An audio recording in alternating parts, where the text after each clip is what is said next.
Once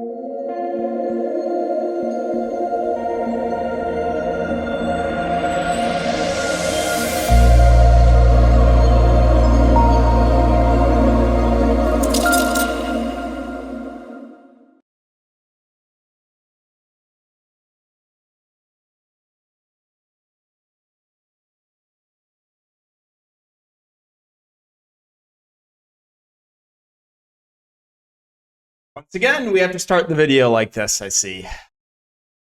One slate. One slate. Now I know, he ended up coming back, but he missed the entire first half. I just want one slate. Also, I'm so incredibly happy that I pivoted from Zach Collins and Josh Hart to RJ Barrett and Devontae Graham. I am so happy about that. That pivot, it definitely didn't cost me, over $5,000. No way. Nope. That did not happen. It did not happen. It happened. I made the last second pivot, cost me like $5,000, but I'm honestly just like numb to the pain. Right, I've done this so many times in my DFS career where I make a late pivot and it's cost me thousands of dollars. And yeah, I would have taken down this tournament $100. I would have gotten first place. I believe the pivot was 26 point difference with Collins and Josh Hart to Devontae Graham and to RJ Barrett. But I'll get out of the way so you guys just can see all the scores.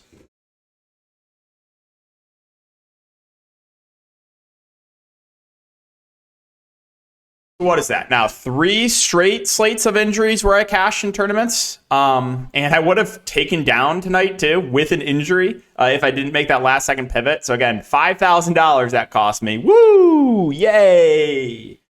But, yeah, we continue to cash in tournaments. So let's go over my lineup. I went to Garland, LeVert, Osman, Eugene Mourier, Giannis, Killian Hayes, RJ Barrett, and Devontae Graham. So let's talk through. There were 2 things that I specifically mentioned in the Patreon stream that I did not understand the ownership. Number 1, I did not understand the Lamar Stevens ownership. Why was he projected for so much ownership and no one was playing Cedi Osman? I didn't understand it, right? Because sure, the minutes were safer for Lamar Stevens, but if you compare Lamar Stevens to Cedi Osman, Osman's just the guy with a much higher ceiling where if he finds his way into more minutes, like he did tonight, he can smash. I mentioned that as one that I thought I did not agree with the field. The other one was I did not agree with why Wendell Carter Jr. was like 10x the ownership of Zach Collins. And again, I was so high on Zach Collins, I late pivoted off him. And Zach Collins went for 50 at no ownership, and Wendell Carter Jr. was just fine. I think eventually like 35. Collins blew him out of the water at a fraction of the ownership. So those are the 2 things I specifically mentioned in the Patreon stream. And then I pivot off Zach Collins. Right, so I had Giannis here in the forward spot, I had Collins in my center spot, and then I had Josh Hart here. And I was like, you know what? I'm gonna go to like Devontae Graham. I was like, oh well, now I can go up to RJ Barrett. Just $5,000. $5,000 that pivot cost me. If I wasn't on a winning streak, it would have hurt a little bit more, to be honest. But yeah, again, Eugene Mourier didn't play like a minute in the first half. And we still cash with ease. 5x. Could have been much bigger. But yeah, so that's the recap of everything. Hope you guys had a good night. So I thought it was going to be just a very tilting night to start off because Eugene got injured right away. I was like, all right, well, I'm going to Chipotle. Tweeted out the picture of me in the Chipotle shirt. And yeah, ended up bringing me good luck, I guess. And there's multiple people that were like, oh man, I can't believe you're going out in public with a wrinkly shirt. It's like, don't care, like literally at all. Like I'm definitely going out in public. I don't care if my shirt's wrinkly. Like, haters, what are you talking about? But yeah, so that's the recap of everything. And yeah, before we get into this 7-game slate, let's quickly mention the sponsor, which is Prize Picks. You can use the code DKDFS for a 100% match up to $100. I'll also have it linked down below. And if you're looking for more in-depth content, you can check out my Patreon. Again, that is linked in the description. Been on a massive hot streak of late, even running into this horrific luck every single day and continuing to cash in tournaments. So I'm hoping to keep it going for Wednesday's slate. We got some big size contests. I believe we got the a big 888 tournament tomorrow. 250K, I think, is up top. So, yeah, let's get right into it. We'll start off with Memphis, Miami. So Memphis, not necessarily the best matchup here against Miami. The price points have come down a little bit on Bane and Triple J. You got 8K for Desmond Bane, who has gone for 40-plus fantasy points now back-to-back games. But when I play him back-to-back games, he can't hit the broadside of a barn, and it's a massive bust. So I'm really, really happy for him that he's got it going when I finally fade.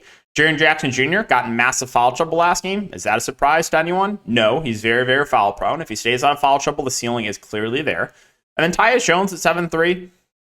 Kind of been a little bit up and down production-wise. If you look at the last 5 games, 60, 24, 51, 35, and 22 fancy points, but still fair play. Xavier Tillman going to play 25 to 30 minutes. You're going to have Dylan Brooks get a lot of shots up, probably play low 30s minutes. And Santi Aldama will play decent minutes on the bench at 4.1K. I guess that's playable for him. David Roddy probably sees rotation minutes too, but I don't know if I can go there. Moving on to Miami. So Miami, you got Kyle Lowry, who is questionable due to knee soreness. He came out the bench last game. Top guys, Butler, Bam, and Hero, I think are all fine options for me. I wouldn't call any of these guys priorities. Jimmy Butler has been playing really well, averaging like 45 to 50 fantasy points a game over the last 5. Bam Adebayo, 7-9. It's been a little bit quiet. If you look at actually really quiet. 38, 22, 36, 25, 34 fantasy points. But the minutes have ticked up for him. I feel like the ceiling is still there for Bam, so I don't hate him as like a contrarian play. I don't think anyone will play him tomorrow. And then Tyler Hero probably plays the most minutes. Production for him also has been a little bit up down, but he is sub 7K. So I would say Hero, factoring in price, probably would be my favorite option, but he can still hurt you if he struggles with the shot. As far as the rest of this team goes, Gabe Vincent's 3.8K, played 27 minutes last game. He's playable. Caleb Martin, playable at 4-4. Oladipo, 4-1. This group of Martin, Oladipo, Love, Gabe Vincent. These guys are all fine. I don't think they're guys I'm going to prioritize, but I guess if you land on one of them as last season, it's okay. It's just none of them stand out to me. Philadelphia and Cleveland, so tougher matchup here for Philly, but we'll see who's available for Cleveland, right? Don't know the status of Mitchell. We don't know the status of Jarrett Allen. Joel Embiid, 11-4. He's matchup. I'm fine playing Joel Embiid basically any single matchup, so I like his ceiling a good amount here. James Harden, 9-7 is fine. I think I would rather play Embiid, but Harden still has those pop-off games too. Maxey's prices come down a little bit, 6.8K, but still probably not enough for me to play him. Tobias Harris is 5-2. His minutes probably plays, high 20s to low 30s. Melton minutes kind of up and down. I don't know. There's no one else I really feel good with for Philly. So let's mind at Cleveland. Cleveland just comes down to the injuries, right? With Mitchell and with Jarrett Allen. If both Mitchell and Jarrett Allen are in, probably staying away from Cleveland. Now, if they're both out, then that's a different story, right? Evan Mobley, ceiling goes up. However, there would be some foul risk going up against Joel Embiid. I think there would be a chance that, if there's no Jarrett Allen, you might see some Robin Lopez. He didn't play tonight, but I think against Embiid, he's a guy that could see some minutes. Garland and LeVert obviously get a massive usage bump with Donovan Mitchell off the court. Both would be good options, in my opinion. I probably would prefer LeVert, factoring in price, but Garland, 7-6 would be too cheap. And then, once again, Okoro, Lamar Stevens, Rubio, Osman will all see a minutes bump.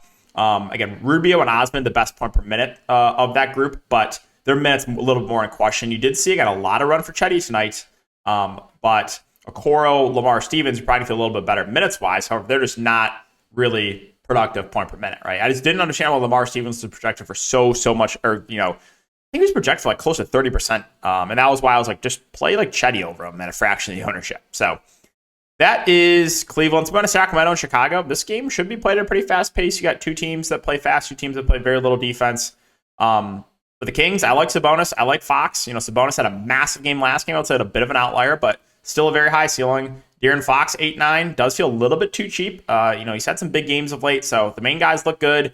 Herter, Barnes, they've been playing relatively consistent minutes of late. You just get the wings for Sacramento. I always have a hard time. Barnes is the guy. Usually he sees 30 to 35 minutes, but Herter and Murray, they can mess with their minutes at times if they struggle. So there is still risk with those guys, but the ceiling's there if the minutes get extended. Malik Monk is 4.5. He's always someone I like for tournaments. If he plays really well, he could play a bit more. And then I'll mention Trey Lyles. He continues to play 20-ish minutes off the bench. He's playing well for this team, and he can kind of stuff a stat sheet. So I'm totally fine getting to Lyles at 4K. On the Chicago side, well, they're going to play the main guys a lot. Man, it's a great matchup. So Levine, DeRozan, Vooch, I have interest in all three. The tough part is trying to figure out, all right, which one do I want to go to? Now, Levine's been playing the best of late. He played 43 minutes last game. DeMar DeRozan's 8-3. Got the small forward, power forward eligibility. And then Nikola Vucevic, a good point per minute guy, like great matchup. So I like all three guys here for the Bulls. The tough part is if I'm building out a lineup and I'm trying to pick between these guys, it's going to be tricky. So I will say this. If I'm playing one of these guys in tournaments, ownership's going to play a big part in that, right? So if, for example, Levine's just getting way more ownership than DeRozan and Vooch, I'm just going to play, like, I would rather go to DeRozan or Vooch. You know, so if a couple of these guys or one of these guys pick up way more ownership, I'm probably, if I do play one, would go to the lower owned option. Because I think they all look very similar. Pat Beverly, I don't even know what to make of him. He's gone for 40 fantasy points in 2 of the last 5 games. He's also gone for sub 20 in 3 of those games. I mean, he's fine. I would say 40 fantasy points is definitely outlier performance for Pat Beverly. Pat Williams is 3.9K. His minutes have not been great of late. You got Caruso. You got Kobe White. We'll see rotation minutes. They're both really cheap. I guess they're fine, but Drummond, if he gets the backup 5 run, is playable in tournaments because he's a good point per minute guy, but there's never a guarantee that he does. Boston, Minnesota. So just Rob Williams is still out. So I don't know what's going to happen with Boston. It's a good matchup. I like Tatum. I like Brown. I wouldn't call either a must play, but 11K Tatum, 9-1 Brown. Wouldn't be like if this game's this competitive, one of those guys probably has a pretty solid game. The group of Brogdon, Derek White, and Marcus Smart always look very similar to me. And on a big slates, they're usually just guys I avoid unless there's a few like players out for Boston. Al Horford continues to play low 30s minutes. I think he's just like a fine filler option. Hauser seeing rotation minutes. Grant Williams minutes have been way down. I can't go there. So that's Boston. In Minnesota, you got Rudy Gobert, Naz Reid, Noel, all questionable. Now, I think Gobert plays because he was questionable last game with an ankle and he played through it. So I assume he plays. It was funny because Gobert was questionable. Naz Reid wasn't even on the injury report. So last slate, I was playing for Gobert to be out so I could play Naz Reid. Naz Reid gets ruled out and Gobert gets ruled in. It's like, Naz Reid wasn't even on the injury report. Like you can't do that. Like that was really tilting, to be honest. But yeah, Anthony Edwards is 9-4. I don't think a lot of people play him because of the matchup, but still a guy that's going to play a ton of minutes. I'm fine with him as a contrarian play. Slow-mo minutes have been way up. He's playing extremely well. Triple-double last game, almost triple-double 2 games ago. I mean, the price point is going to make it hard for me to get to him, but I'm not saying he's completely out of play. Like if you told me Kyle Anderson plays 38 minutes tomorrow, I think you can still play him at this price point. Like Conley McDaniel's more secondary plays, I expect low 30s minutes for both. If there's no Noel, my boy NAW probably sees high teens to low 20s minutes. Taurean Prince, 3.4K, should see low 20s minutes. At close to the min price, is actually an okay punt play. All right, Lakers and Rockets. This is a game that's going to get a lot of ownership, in my opinion, as it probably should be. No AD, no LeBron, no Mo Bamba. So last time Anthony Davis was out, Mo Bamba got the start. So I'm curious, do they go Wenyen Gabriel at the 5? Do they go like Rui at the 5? I think one of those two will pick up a start here for Anthony Davis. But as far as the rest of this team goes, I mean, D'Angelo Russell should now be the go-to guy. I expect mid-30s minutes in a fantastic matchup. I'm totally fine paying that price point for him. Schroeder, unless he starts, I probably can't go there, but his usage obviously going to go up. Should be, the number 2, number 3 offensively. I mentioned that Malik Beasley is going to have a decent shooting game soon, and it was tonight. And he went for 38 fantasy points. So that's the thing with Malik Beasley, right? It's like the shot attempts are there. The usage, it's just a matter of can he make his shots? And he made his shots tonight, so he had a really good game.